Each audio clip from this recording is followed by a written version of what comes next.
बुजुर्ग महिला जो तीर्थ करने के लिए गई थी, अचानक से उसकी मृत्यु हो जाती है। मृत्यु होने के बाद दोस्तों बेटे बहू बहुत ज़्यादा विलाप करते हैं और माँ माँ चीख रहे हैं, चिल्ला रहे हैं।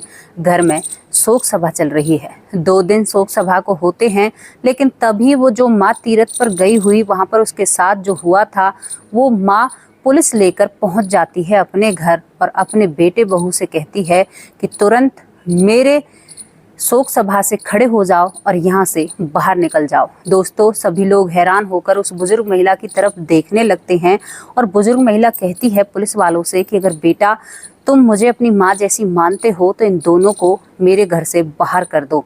इतनी बातें जब बेटे बहू सुनते हैं तो माँ के पैरों में पड़ने लगते हैं और अपनी माँ से माफ़ी मांगने लगते हैं।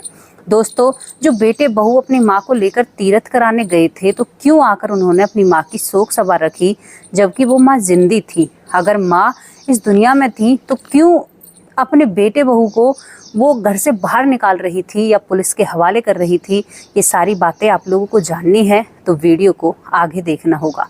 स्वागत है आप सभी का। हमारे YouTube चैनल है वैष्णवी चौधरी के नाम से, इसी नाम से हमारा Facebook पेज है। कभी कभी कहानियाँ ऐसी हो जाती हैं कि बुढ़ापे में लोग बेसहारा हो जाते हैं। आज एक बेसहारा माँ हुई अपने बेटे बहू की वजह से, जिसका नाम होता है भानुमति।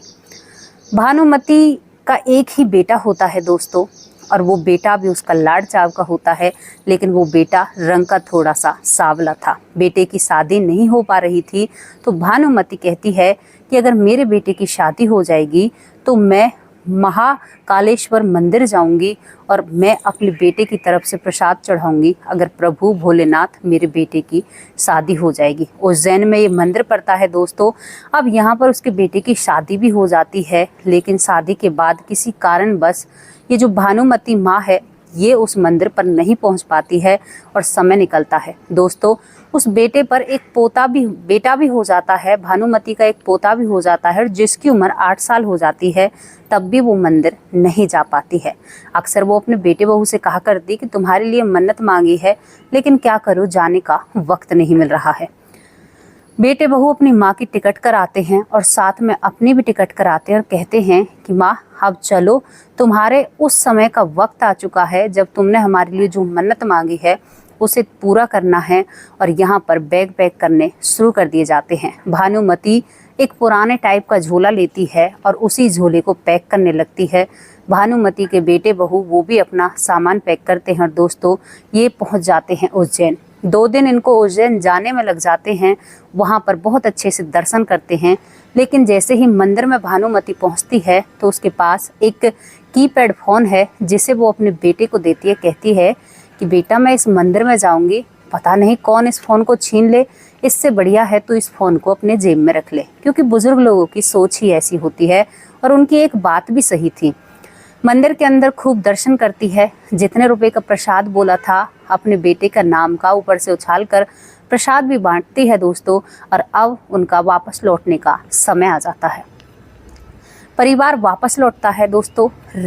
रास्ते में जो होटल पड़ते हैं, एक होटल बुकिंग किया जाता है, क्योंकि बुजुर्ग माँ है। 2 दिन में तो वो पहुँचे हैं और 2 ही दिन में वो घर वापस आएंगे। अब वहाँ पर एक होटल ले लिया जाता है और होटल में भी 2 कमरे लिए जाते हैं। दोनों कमरे आमने सामने होते हैं। माँ के लिए अलग कमरा होता है और बेटे बहू के लिए अलग कमरा। अब जब जो इस भानुमति का पोता है वो जिद करने लगता है कि मुझे अपनी दादी के पास सोना है, अपनी माँ और पिताजी से कहता है कि नहीं पापा, मुझे दादी के माँ के पास सोना है और नहीं, मैं नहीं सोऊंगा आपके पास।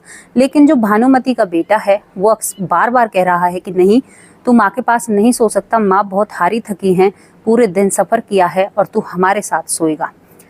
अब दोस्तों जब भानुमति सारी बातें सुनती है तो कहती है कि कोई बात नहीं बेटा, इतने बड़े कमरे में मैं अकेली क्या करूँगी। लेकिन वो बेटा बिल्कुल भी अपने बेटे को अपनी माँ के पास नहीं सोने देता है।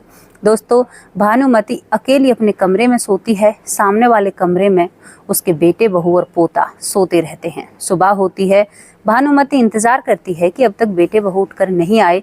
जैसे ही वो अपने कमरे का दरवाज़ा खोलती है और सामने वाले कमरे में जाकर प्रवेश करती है तो देखती है वहाँ पर कोई भी नहीं होता है। अब भानुमति दोबारा अपने बेड पर आकर बैठ जाती है। सोचती है कि बेटे बहू शायद कहीं बाहर गए होंगे और कुछ काम होगा, थोड़ी ही देर में वापस आ जाएंगे। दोस्तों सुबह 7 बजे से लेकर भानुमति को 1 बज जाता है, लेकिन कोई भी उसे वहाँ पर लेने के लिए नहीं आता। अब भानुमति थोड़ी सी दुखन पैरों में चलती चलती नीचे रिसेप्शन पर पहुँच जाती है और वहाँ पर 2 लड़कियाँ होती हैं, स्नेहा और प्रीति। स्नेहा और प्रीति से कहती है कि बेटी हमारे बेटे बहू आपने देखे हैं। तो पहले तो वो स्नेहा जो होती है वो उस भानुमति के कमरे का पता लगाती है और फिर सारी बात भानुमति को बताती है। कहती है कि माँ जी तुम्हारे बेटे बहू तो सुबह 7 बजे ही क्या 5:30 बजे ही यहाँ से निकल चुके हैं और वो तो सारा सामान लेकर गए हैं, लेकिन तुम्हें क्यों छोड़ गए ये मुझे नहीं पता। और जो तुम्हारा वाला कमरा है उसका कल तक का तुम्हारा किराया है, उसके बाद तुम्हें और रहना है तो आपको किराया देना होगा। तो यहाँ पर भानुमति थोड़ी सी उदास हो जाती है और फिर कहती है प्रीति से कि बेटा तुम्हारी गलतफहमी होगी, वो कहीं 1 दिन का काम करने के लिए गए होंगे, कल तो वो मुझे ज़रूर आकर ले जाएंगे। और रिसेप्शन पर जो 2 लड़कियां हैं उन्हें देखकर भानुमति गुर्राती हुई दोबारा अपने कमरे की तरफ चल देती है। अब भानुमति तो वहाँ से चली जाती है, लेकिन स्नेहा और प्रीति आपस में बात करती हैं। प्रीति कहती है कि यार कितना बुरा ज़माना आ गया, इस बुज़ुर्ग महिला को इसके बेटे बहू शायद मुझे लग रहा है हमेशा के लिए छोड़कर चले गए हैं।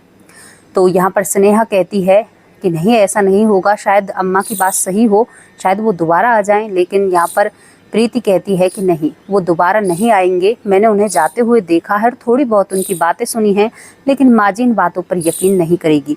दोस्तों प्रीति बहुत दुखी लड़की थी। कहते हैं ना जो दुख देखता है वही सामने वाले के दुख को समझता है। प्रीति के माँ बाप नहीं थे, मामा मामी के पास रहती थी, जितना भी नौकरी से कमाती उतना पैसा मामा मामी के हाथ में रख देती।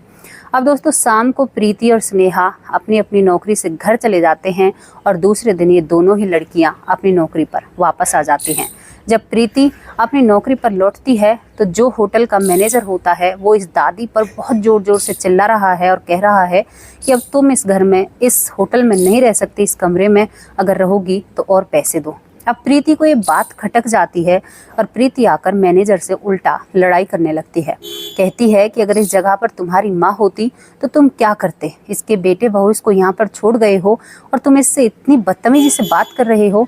तो यहाँ पर जो मैनेजर होता है अपनी नौकरी का रौब दिखाते हुए कहता है इतनी भली मत बन, अगर तुम्हें इसे रखना है तो तू अपने पास रख या कमरे का किराया तू दे, वरना ये बुढ़िया यहाँ पर नहीं रहेगी। हो घनी बुढ़िया वाली बन रही है, अपने दम पर रख। अब भैया जिसके घर में खुद के ही खाने के लाले हैं वो किसी और को क्या रखेगी।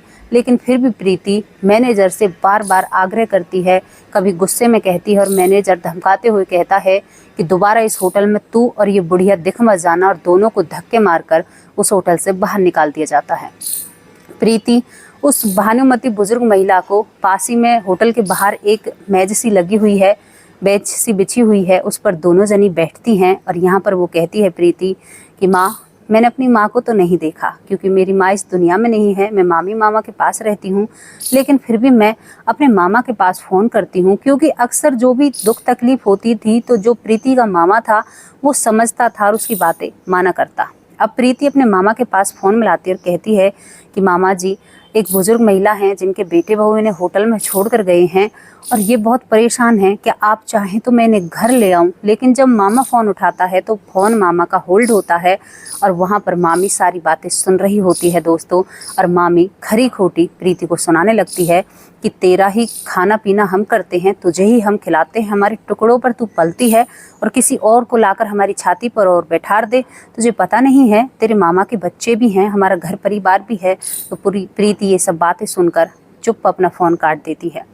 दोस्तों बुजुर्ग महिला को अब तक ये था कि मेरे बेटे बहू मेरे साथ धोखा नहीं कर सकते, शायद उनसे कोई गलती हुई है या कोई बात बिगड़ी है, शायद वो किसी परेशानी में है और वो घर पहुँचे ही नहीं हैं, उनसे पहले मैं घर पहुँचूंगी और उनकी छानबीन करूँगी, पुलिस वालों से कहूँगी। अब प्रीति कहती है कि माँ आपको अपने घर का पता मालूम है, क्योंकि प्रीति अब एक निर्णय ले चुकी थी कि इस माँ को इसके घर तक मैं ज़रूर पहुँचाऊँगी।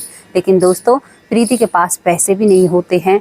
अब वो अपने एक दोस्त को फ़ोन करती है और कहती है कि यार मुझे 4 से 5 हज़ार रुपये की ज़रूरत है, क्या तू फ़ोन पे कर देगी? और वहाँ पर तुरंत वो दोस्त प्रीति के फ़ोन में फ़ोन पे कर देती है। प्रीति उस माँ से पूछती है कि माँ कोई पता ठिकाना? तो वो कहती है कि बेटी मुझे नहीं पता कि मैं यहाँ से घर कैसे जाऊँगी, मुझे कुछ भी नहीं पता है। अगर मैं अपने गाँव के आसपास होती तो मैं इस जगह को पहचान लेती और मैं वहाँ पर चली जाती। अब प्रीति कहती है माँ इस झोले में तुम्हारे में क्या है? जब कह रही वो भानुमति कहती है कि बेटा कुछ भी नहीं है, खाली झोला है, कुछ कपड़े हैं। तो वो कहती है कि माँ एक बार देखो तो सही। तो यहाँ पर भानुमति जी अपना पूरा झोला उलट देती है और झोले में लास्ट में उसे कार्ड मिलता है। दोस्तों कार्ड था भानुमति की एक सहेली की बेटी की शादी होती है और वो कार्ड वो जल्दी जल्दी में अपने झोले में रख देती है, लेकिन जब सामान की पैकिंग करती है तो जल्दी जल्दी में वो कार्ड उसी झोले में रहता है जिसे लेकर वो तीर्थ करने आई थी। अब उस कार्ड से प्रीति एड्रेस का पता लगा लेती है और दोनों जनी बेसहारा औरत चल देती हैं घर की तरफ। अब घर की तरफ दोस्तों 2 दिन लग जाते हैं भानुमति और प्रीति को जाने में। अब वो शाम के करीब जो दिन सा मुंद रहा होता है, अंधेरा होता है, तो जब घर पर पहुंचते हैं तो दरवाजे पर ही भानुमति पहुंचती है। अंदर से ना किसी की हंसने की आवाज़ आ रही है। बहू की भाभियाँ आई हुई थी और बहू के जो उसका खुद का बेटा था भानुमति का, सभी लोग हंस रहे हैं। तो भानुमति एकदम से रुक जाती है और प्रीति उसके पीछे होती है, उसे भी चुपके से रोक देती है और कहती है कि बेटा ये लोग तो सभी हंस रहे हैं, मुझे तो ये था कि ये परेशान होंगे, ये क्या कह रहे हैं, हम सुने तो सही। अब भानुमति की जो बेटे की बहू थी वो कह रही थी चलो बुढ़िया से जान छूटी, अच्छा हुआ हम उसे उस होटल में छोड़ आए। अपनी भाभी से बातें कर रही है भानुमति के बेटे की बहू, और वो वहाँ से भाभी अब आएगी नहीं क्योंकि उन्हें रास्ता पता नहीं है। फ़ोन इनके पास था, कोई भी उनके पास ऐसा नंबर या एड्रेस नहीं है और वो पढ़े लिखे तो हैं ही नहीं। अब ये बात भानुमति सुनती रहती है, उसकी आंखों से आंसू निकल रहे हैं, लेकिन वो सारी बातें आज सुनना चाहती है। बेटा भी इस सब चीज़ों में दोस्तों शामिल था और बहू से ज़्यादा बेटा शामिल था। और बेटा भी ऐसे ही कहता है कि अब ये 10 दिन निकल जाएं, 13वीं हो जाए और माँ जी से तो फंद कटा और माँ का जो सर्टिफिकेट है, डेथ सर्टिफिकेट, वो बन जाएगा, तो अब ये ज़मीन और प्रॉपर्टी हमारे नाम आ जाएगी। भानुमति प्रीति को और पीछे करती है और उल्टा कहती है कि बेटी कहीं पर ऐसा इंतज़ाम करो जहाँ पर हम एक रात गुजार सकें। अब वो दोनों पास ही में एक कमरा लेते हैं दोस्तों, धर्मशाला सी थी, गांव में जैसे बनी होती हैं, उसी में एक कमरा लेकर अब दोनों जनी एक पास रहती हैं। किसी एक ऐसी जगह पे से खाना खरीदा जाता है थोड़ा बहुत, जो दोनों जनी खा लें और आपस में एक दूसरे के सुख दुख की बातें करने लगते हैं। प्रीति पूछती है कि माँ बाबा कैसे थे, दिखने में कैसे थे, आपका एक ही बेटा है। प्रीति पूरी जानकारी लेती है उस माँ की और वो माँ प्रीति की पूरी जानकारी लेती है। जब वो माँ प्रीति की हालचाल पूछती है या उसके बारे में जानती है तो भानुमति जी रोने लगती हैं और कहती हैं कि बेटी तो चिंता मत कर, आज से मैं ही तेरी माँ हूँ और तू मेरी बेटी है। देख तू कल मैं क्या करूँगी, सब कुछ तेरे सामने आ जाएगा। दोस्तों भानुमति और वो प्रीति दोनों गले मिलकर खूब रोती हैं और फिर प्रीति भानुमति जी के गोद में सर रखकर कहती है कि माँ जो प्यार मैंने कभी देखा नहीं था वो आज तेरे आंचल में है और कसम से मैं जीवन भर तेरा पालन पोषण मैं कर दूंगी, बस तू मुझे अपने पास रख ले या तू मेरे पास रहने के लिए चल। मुझे पैसा नहीं, बस माँ चाहिए जिसके लिए मैं बचपन से तरसी हूँ। भानुमति कहती है कि आज से मैं तेरी माँ हूँ और दोबारा ये मत कहना कि तुम्हारी कोई माँ नहीं है। दोस्तों सुबह होती है, रात भर दोनों माँ बेटी प्लान बनाती हैं और सुबह पुलिस लेकर भानुमति अपने घर पहुँच जाती है। घर पहुँचते ही कहती है पुलिस वालों से कि अगर आप मेरे बेटे होंगे तो तुरंत इन दोनों को मेरे घर से निकालिए। और सभी रिश्तेदारों से कहती है कि एक बार भी तुम लोगों ने जाना था कि मेरी डेड बॉडी कहाँ पर गई, मैं कहाँ पर हूँ, तुम लोग आकर मेरे जनाजे में बैठ गए, मेरी शोक सभा में बैठ गए, क्या तुमने मेरा शव देखा था? जो इन लोगों की बातों में आए। अब बेटे बहू जान जाते हैं कि माँ तो वापस आ गई। दोनों जने गिड़गिड़ा कर माफ़ी मांगने लगते हैं, लेकिन भानुमति उन्हें माफ़ नहीं करती और पुलिस वाले उन्हें धक्के देकर बाहर निकाल देते हैं। दोस्तों कुछ दिन के ऊपर उन पर कार्रवाई की जाती है, लेकिन बार बार भानुमति का बेटा घर आता है और भानुमति उसे माफ़ नहीं करती है। प्रीति जिसने भानुमति का साथ दिया था, प्रीति को भानुमति अपने पास रखती है बेटी की तरह। कुछ सालों बाद दोस्तों भानुमति प्रीति की शादी एक अच्छा सा लड़का देखकर धूमधाम से कर देती है। कागजों के हिसाब से भी प्रीति को भानुमति गोद ले लेती है, क्योंकि प्रीति पढ़ी लिखी थी, भानुमति पढ़ी लिखी भले ही नहीं होती है। और यहाँ पर माँ बेटी बहुत अच्छा जीवन जीते हैं दोस्तों, एक दूसरे के दुख सुख के सहारे बनते हैं। प्रीति भी अपनी मामी को 4 बातें सुनाती है और कहती है कि माँ का प्यार ये होता है। तो दोस्तों ये स्टोरी सच्चाई पर आधारित होती है। कुछ चीज़ें बदली जाती हैं, लेकिन अब बहुत देखने को मिलता है कि माँ बाप के साथ बच्चे धोखा करते हैं और उनके साथ वो कर देते हैं जो शायद माँ बाप को कभी उम्मीद नहीं होती। भानुमति को अंत समय तक ये नहीं था कि मेरे बेटे बहू मुझे ऐसे छोड़ सकते हैं, लेकिन छोड़ा भी और आकर घर उसकी शोक सभा भी की। तो ऐसे ऐसे बेटे हमारे समाज में हैं। क्या कहोगे उन बेटों के बारे में? आप अपनी राय रख सकते हो। प्रीति जैसी नेक और अच्छी लड़की जहां मिल जाए तो जीवन संवर जाए। दोस्तों प्रीति जॉब भी करती है और अपनी माँ का पूरा ख्याल रखती है। तो जो भी आपकी राय है अपनी राय कमेंट बॉक्स में जरूर रखना।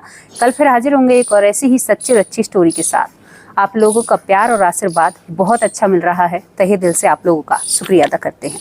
नमस्कार, जय हिंद।